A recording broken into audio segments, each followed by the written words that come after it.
Meus irmãos, a paz do Senhor a todos. Estamos aqui para mais um vídeo devocional da nossa série de devocionais da IBTA. Gostaria de iniciar com um texto da Sagrada Escritura que está lá em Marcos, capítulo de número 10, versículo 46 em diante, que diz o seguinte: Depois foram para Jericó, e saindo ele de Jericó com seus discípulos, uma grande multidão, Bartimeu, o cego, filho de Timeu, estava assentado junto ao caminho mendigando. E ouvindo que era Jesus de Nazaré, começou a clamar e a dizer: Jesus, filho de Davi, tem misericórdia de mim. E muitos o repreendiam para que se calasse. Mas ele clamava cada vez mais: Filho de Davi, tem misericórdia de mim. E Jesus, parando, disse que o chamasse.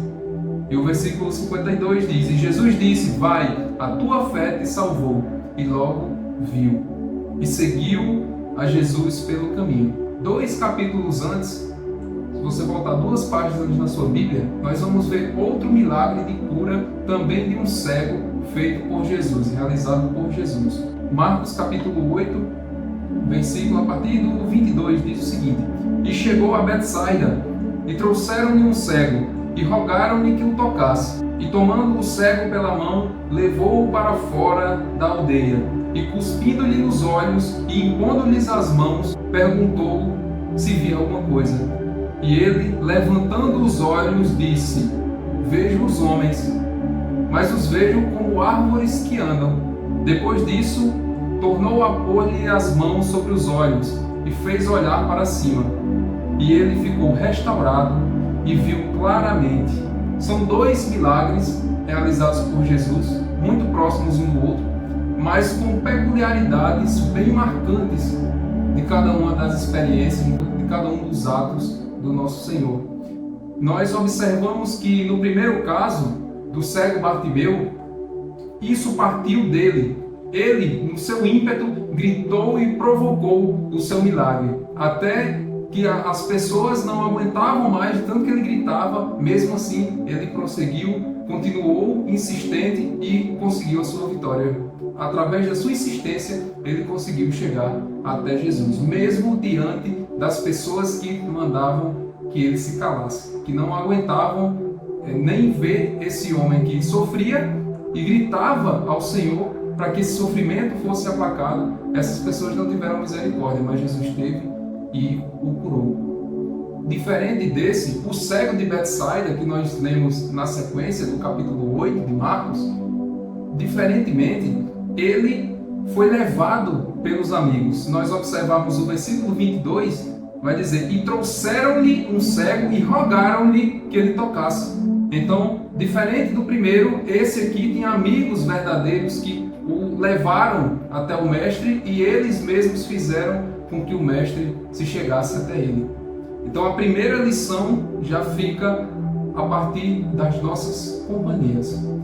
Com quem você tem dividido o seu dia a dia? Com quem você tem andado? Quem são as suas companhias? São pessoas que te levam para perto de Cristo ou pessoas que te afastam dele? Essa é a primeira reflexão. E uma segunda reflexão que eu gostaria de trazer é com relação a como se procedeu as 2 curas. Se você observar, a cura do cego Bartimeu, ela aconteceu de uma vez só, ele foi tocado, foi plenamente restaurado. Mas o cego de Betsaida, diferentemente, ele teve uma cura, digamos, em 2 etapas. Ele primeiro teve a sua visão recobrada, mas não era uma visão plena, perfeita.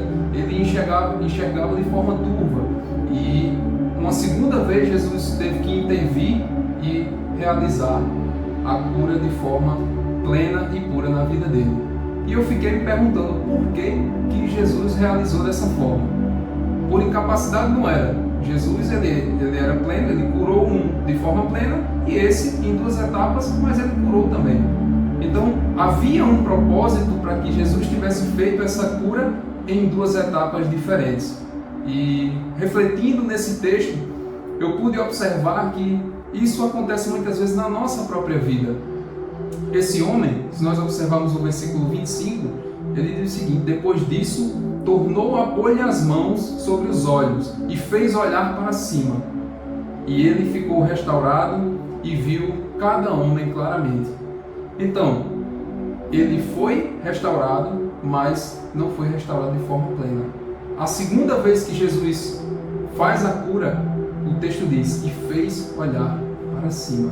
E é olhando para cima que nós temos a nossa plena restauração. É olhando para Deus, não é olhando horizontalmente, é verticalmente. Olhando para o Senhor, nós temos a nossa plena cura e restauração. Muitas vezes isso acontece nas nossas vidas. Eu trago isso para uma forma de conversão, que muitas vezes a pessoa ela se converte ou se convence do Evangelho, começa a viver uma vida dentro das quatro paredes da igreja, no convívio da igreja, mas na verdade a pessoa não teve os seus olhos totalmente abertos ainda. A pessoa já consegue enxergar um vislumbre do reino de Deus, mas ainda não de forma plena. Jesus lá no Evangelho de João, capítulo 3, diz: necessário vos é nascer de novo. Muitos se convertem, mas não nascem de novo verdadeiramente. E essa é a segunda etapa. É a etapa em que você olha para Deus, olha para cima e muda a sua vida, transforma a sua vida. É através disso, aquela conversão simples se torna uma conversão plena e seus olhos são completamente abertos. E aí, você pode questionar: mas irmão Luciano, eu não sou cego, eu não tenho por que querer restauração de visão. Porém, amado irmão, querido amigo que me escuta, a Bíblia ela não fala apenas da cegueira física.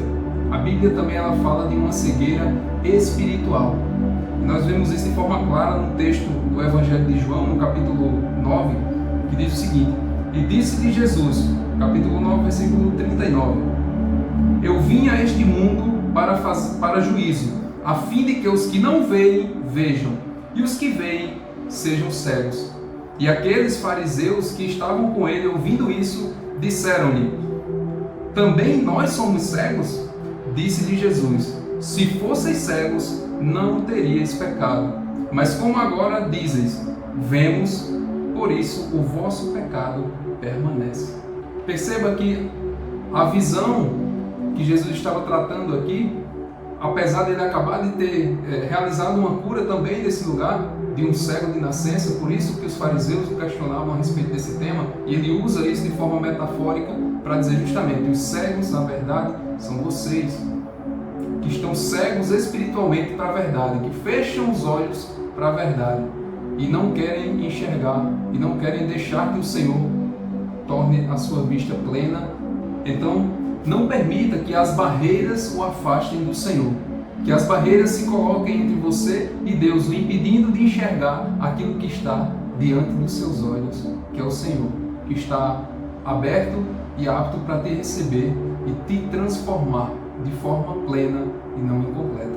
Basta que você queira e se disponha a isso, e você enxergará bem para você e para ajudar outras pessoas a enxergar também a mesma verdade que você enxergou.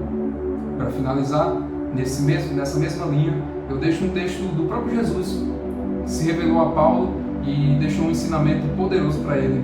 Atos 26, 17. Irei livrar-te deste povo e dos gentios para os quais te envio, para lhes abrir os olhos e os converteres das trevas para a luz, e do poder de Satanás para Deus, a fim de que recebam o perdão dos pecados e herança entre os que são santificados pela fé em mim. Que Deus lhe abençoe e aplique essa palavra no seu coração.